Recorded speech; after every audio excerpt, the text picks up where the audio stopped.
ابن تیمیہ رحمہ اللہ کہتے ہیں، امام ابن قیم مدارج میں ذکر کرتے ہیں کہ سب سے جو نفع بخش دعا میں نے پورے قرآن میں ڈھونڈی، تلاش کی کہ مجھے مل جائے، تو سب سے نفع بخش دعا مجھے ایاک نعبد و ایاک نستعین ملی. سبحان اللہ. وہ جیسے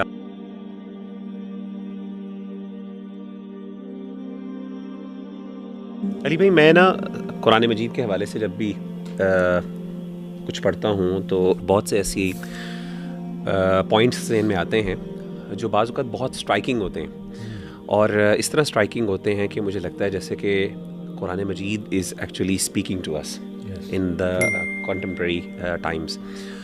تو میں نے دیکھا کہ جو بندہ نیو بھی ہو، جو قرآن مجید کو جو ہے نا، جس نے فار ایگزامپل نیولی اسٹارٹ کیا ہو، بعض اوقات وہ اس چیز کو اپریشیٹ نہیں کر پاتا، اس کو ایک نا ڈسکنیکٹ فیل ہوتا ہے.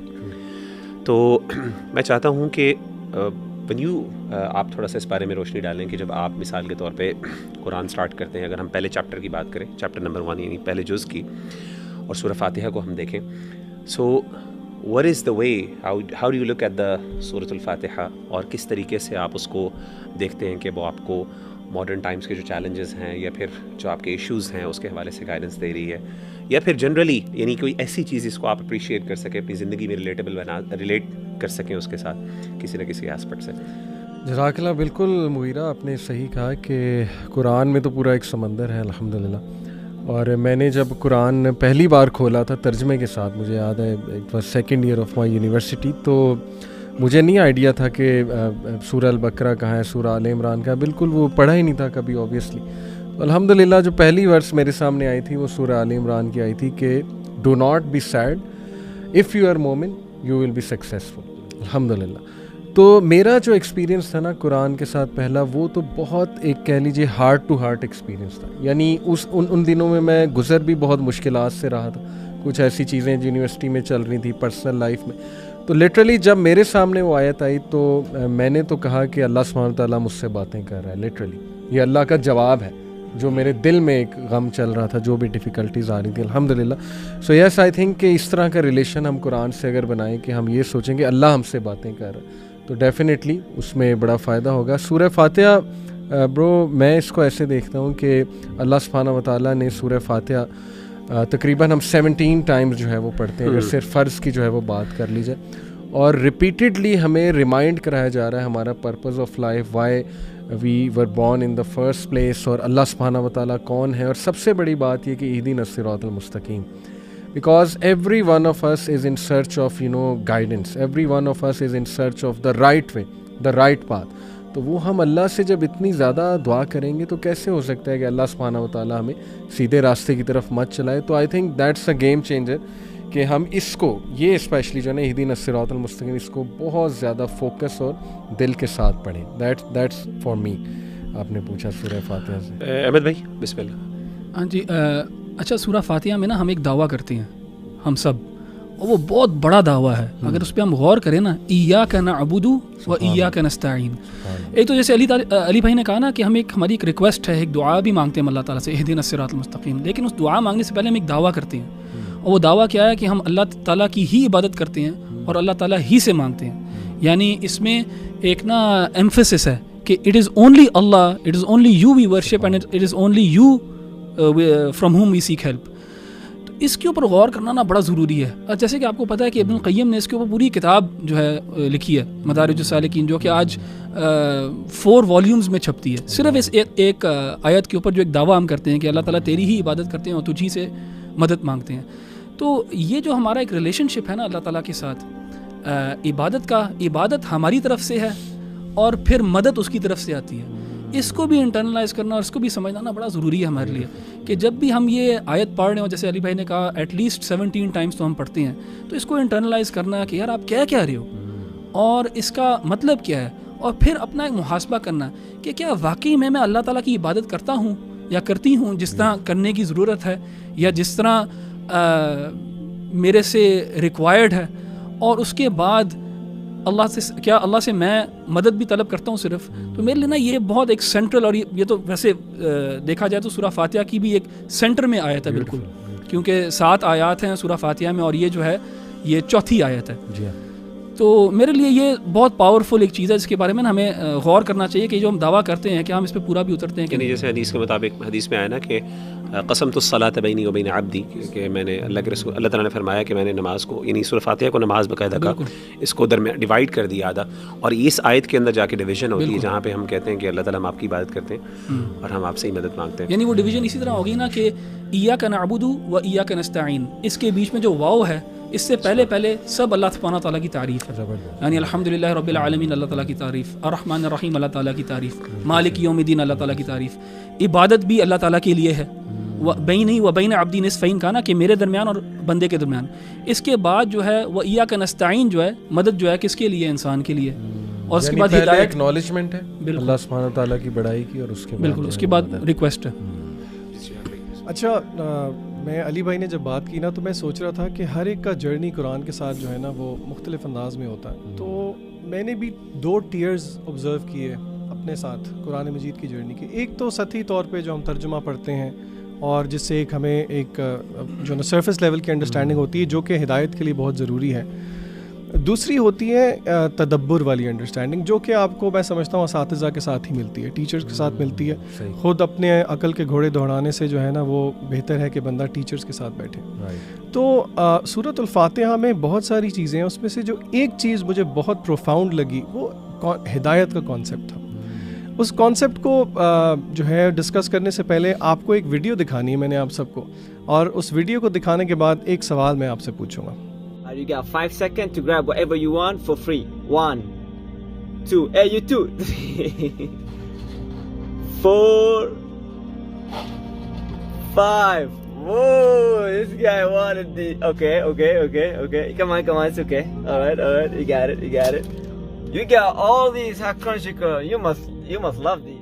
اچھا جی، ہم نے ویڈیو دیکھی. اب میں باری باری سب سے پہلے مغیرہ آپ سے پوچھوں گا، اگر آپ کو ان بچوں کی سچویشن میں رکھا جاتا اور آپ سے کہتا کہ آپ ایک سپر مارٹ ہائپر سٹار میں ہیں، 30 سیکنڈ آپ کے پاس ہیں اور آپ ان 30 سیکنڈ میں جو مرضی چیز چاہے جائیں اٹھائیں اور لے سکتے ہیں، پرووائڈیڈ کہ شاپنگ صرف آپ کر رہے ہیں، آپ کے گھر والے کوئی آپ کے ساتھ نہیں، آپ کیا اٹھائیں گے؟ میرا انسٹنٹ رسپانس تو یہ ہوگا کہ وہاں پہ جو سب سے ویلیوبل چیز ہوگی ڈیفینیٹلی. مثلاً کوئی نام بتائیں. اگر سپر مارکیٹ ہے، میں تو کیش رجسٹر اٹھا لوں. کیش کو اگر وہ اجازت دیتا ہاں کیش اٹھایا جا سکتا ہے. علی بھائی آپ کیا اٹھائیں گے؟ میں ایٹیبلز اٹھاؤں گا، سب سے امپورٹنٹ چیز ہے ایٹیبل. صحیح. اچھا اب یہاں پہ بات غور کرنے کی یہ ہے، جیسے کہ احمد بھائی نے بھی کہا کہ سورۃ الفاتحہ کے شروع میں جو مقدمہ ہے وہ اللہ کی تعریف ہے، اور اصل میں علماء کہتے ہیں کہ سورۃ الفاتحہ ایک دعا ہے. تو اللہ نے خود یہاں پہ دعا کا طریقہ بھی سکھایا. پہلے اللہ نے اپنی تعریف کی، حمد کی، اور اس کو اللہ نے ایک انٹروڈکشن بنایا، اور پھر اس کے بعد جو ہے وہ بندہ دعا کرتا ہے.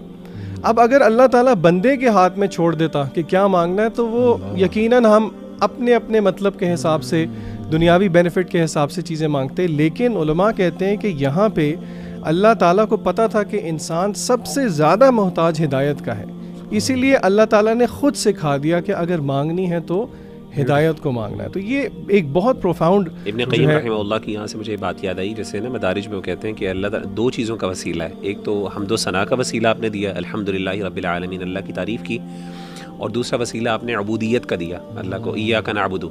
اور ان دونوں وسیلوں کے بعد آپ نے مانگا کیا؟ اہدنا الصراط المستقیم. اور بڑی مزے کی بات یہ ہے، یہ ہماری شیخ انس کے ساتھ جو کتاب و رقاق کی کلاس چل رہی ہے، انہوں نے بھی شروع میں ہدایت کے ساتھ ایک بہت مزے کا نقطہ بتایا. وہ یہ تھا، وہ کہتے ہیں کہ اگر آپ غور کریں، اللہ تعالیٰ نے قرآن مجید کے اندر جہاں پہ کریشن کی بات کی ہے نا، خلق کی بات کی ہے، وہاں پہ اللہ نے ہدایت کو جوڑا ہے ساتھ، کیونکہ ہدایت قرآن مجید میں مختلف معنی میں شامل ہوتا ہوں. مثال انہوں نے دی الذی خلق فسوى والذی قدر فہدی، یعنی کہ اللہ نے کریشن کی بات کی، پھر اللہ نے اس کو ہدایت کے ساتھ جوڑ دیا. انہوں نے بات کا انٹروڈکشن اس طرح دیا کہ ہم مجموعہ ہیں اصل میں باڈی کا اور سول کا. اللہ نے باڈی یا خلق کے ساتھ جب بات کی اس کے ساتھ بھی ہدایت کو جوڑا. بالکل اسی طرح اللہ نے جب روح کی بات کی اس کے ساتھ بھی ہدایت کو جوڑا، جیسے کہ سورہ نور کی اس آیت میں ہے جس میں اللہ تعالیٰ فرماتے ہیں اللہ نور السماوات والارض، اور اس آیت کے بیچ میں آگے جا کے اللہ فرماتے ہیں نور علی نور. یہاں پہ پہلا نور سے مراد نور فطرت ہے جس پہ اللہ نے ہمیں پیدا کیا ہے، اور دوسرا نور علماء کہتے ہیں نور ہدایت ہے. اس کے بعد اللہ کہتے ہیں یہد اللہ لنورہ من یشاء. تو یہاں پہ دیکھیں اللہ نے نور ہدایت کے ساتھ بھی جو ہے ہدایت کے لفظ کا استعمال کیا. تو یہ ایک بڑی پروفاؤنڈ چیز ہے. اس سے ہمیں پتہ لگتا ہے کہ جس طرح آج کی سیکولر دنیا یہ سمجھتی ہے کہ تخلیق میں، کاسمولوجی میں ہم کریٹر کے محتاج ہیں، بالکل اسی طرح سوشل معاملات میں، فیملی معاملات میں، پولیٹیکل معاملات میں بھی ہم اللہ تعالیٰ کی ہدایت یعنی اٹ از لائک کہ ہمیں ٹرائل کرنے کی ضرورت ہی کچھ نہیں. اللہ نے آلریڈی ایک ریڈی میڈ ہمیں دعا بھی دے دی ہے، اور جو موسٹ کمپریہنسو ہے، جو ہمارے تمام معاملات کو سلجھا دی. ابن تیمیہ رحمہ اللہ کہتے ہیں، امام ابن قیم مدارج میں ذکر کرتے ہیں کہ سب سے جو نفع بخش دعا میں نے پورے قرآن میں ڈھونڈی، تلاش کی کہ مجھے مل جائے، تو سب سے نفع بخش دعا مجھے ایاک نعبد و ایاک نستعین ملی. سبحان اللہ، وہ جیسے آپ بتا رہے ہیں نا، اور ابن قیم نے اسی کانسیپٹ کو پھر ایکسپلین کیا. اچھا، میں اخوان اس میں نا جو سورہ فاتحہ کو جب میں آج اس پہ ریفلیکٹ کر رہا تھا، تو جو مجھے بڑا پروفاؤنڈ، ویسے تو ماشاء اللہ بہت سی چیزیں ہیں، یہ پورا ایک سمندر ہے. خاص طور پہ جو اللہ تعالیٰ نے مغضوب اور ولاضالین کا جو ہے نا کانسیپٹ جو ذکر کیا ہے، شیطان جو ہے وہ دیکھیں ہر بندے کو مختلف انداز سے گمراہ کرتا ہے. تو علماء کی ایک آزمائش ہے جو شیطان کرتا ہے، اور ایک آزمائش جو ہے وہ نیک لوگوں کی آزمائش ہے. تو علماء کی جو آزمائش ہوتی ہے وہ عمل کی ہوتی ہے، اور نیک لوگوں کی جو آزمائش، یعنی زہاد جو ہیں، زاہدین جو بہت عبادت گزار ہیں، ان کی آزمائش علم کی ہوتی ہے. یعنی شیطان عام طور پہ نیک لوگوں کو علم کی بنیاد پہ گمراہ کرتا ہے، ان کو ایسے کاموں پہ لگا دیتا ہے، ایسی بدعات اور خرافات میں لگا دیتا ہے. وہ بیچارے جذبے اور بڑا کچھ کر رہے ہوتے ہیں، بہت ایگزاسٹ کر رہے ہوتے ہیں اپنے آپ کو، لیکن انفارچونیٹلی ان کو ریٹرن کچھ نہیں ملتا، بلکہ الٹا ان کے لیے وہ بدعات کی وجہ سے نقصان دہ چیز ہوتی ہے. آن دا کنٹری، علماء کو اللہ تعالیٰ کس طرح گمراہ کرتے ہیں؟ عمل نہیں ہوتا. یعنی علم تو بہت ہے، عمل نہیں ہے. وہ جو بات کر رہے ہیں اس کا علم نہیں ہے. یقولون ما لا یفعلون بھی غیر المغضوب علیہم ولا الضالین کا مجھے فرق یہی سمجھ آیا.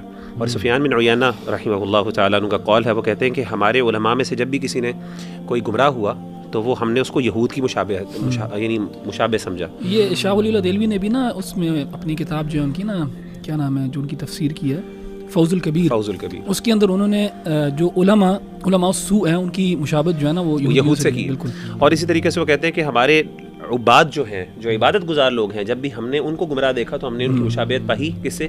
عیسائیوں سے، کرسچن سے.